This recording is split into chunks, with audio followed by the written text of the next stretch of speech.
Kapag nakita mo na siya, huwag kang magtaka kung hindi ka agad niya makilala. Kung ano yung naramdaman mong kilig, baka yun naman ang naramdaman niyang inis. Kung paano mo siya titigan, baka ganun ka lang din niya lagpasan, baliwalain at hindi pansinin. Kung gaano kabilis yung tibok ng puso mo nung nakita mo siya, baka ganun din kabilis ang pag-alis niya. At sigurado ako, itataboy ka niya palayo.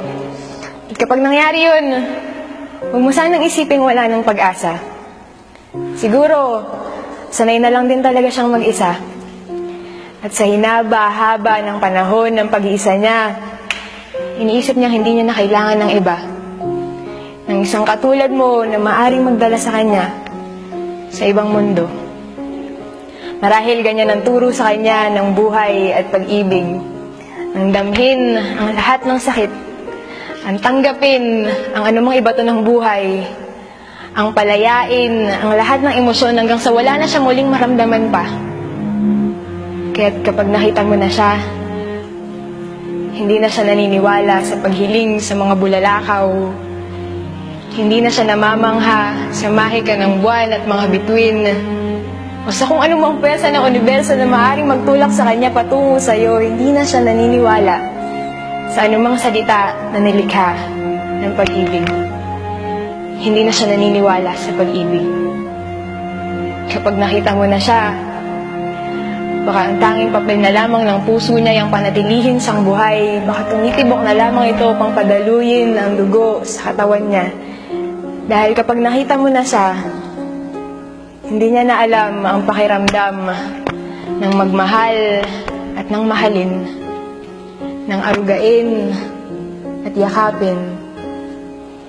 Ngunit, huwag kang mag-alala, dahil mukha lang naman ng pag-ibig ang nakalimutan niya. At ipaalala mo ito sa kanya.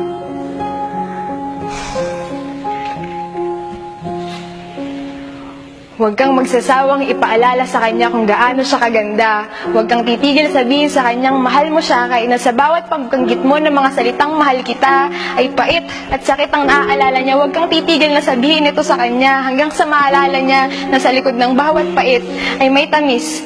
Sa likod ng bawat sakit ay may ligayang dulot ng mga salitang mahal kita. At kung saktan ka man ng mga salita niya, gantihan mo ito ng yakap. Kung magpumiglas siya, hatakin mo siya pabalik at yakapin ulit. Kung paulit-ulit siyang umalis, paulit-ulit mo rin siyang habulin. Kung paulit-ulit siyang bumitaw, paulit-ulit mo rin siyang hawakan, pakiusap. Huwag na huwag mo siyang bibitawan. Huwag na huwag mo siyang pakakawalan. Ipaalala mo sa kanya na minsan rin siyang naniwala sa paghiling sa mga bulalakaw. Na minsan rin siyang namangha sa mahika ng buwan at mga bituin. Na minsan rin siyang naniwala sa mga salitang nilikha ng pag-ibig. Na minsan rin siyang naniwala sa pag-ibig. Ipakita mo sa kanya ang bagong mukha ng pag-ibig. Pakiusap, huwag na huwag mo siyang susukuan hanggang sa maisip niya na ang pag-iisa ay mayroon ding hangganan.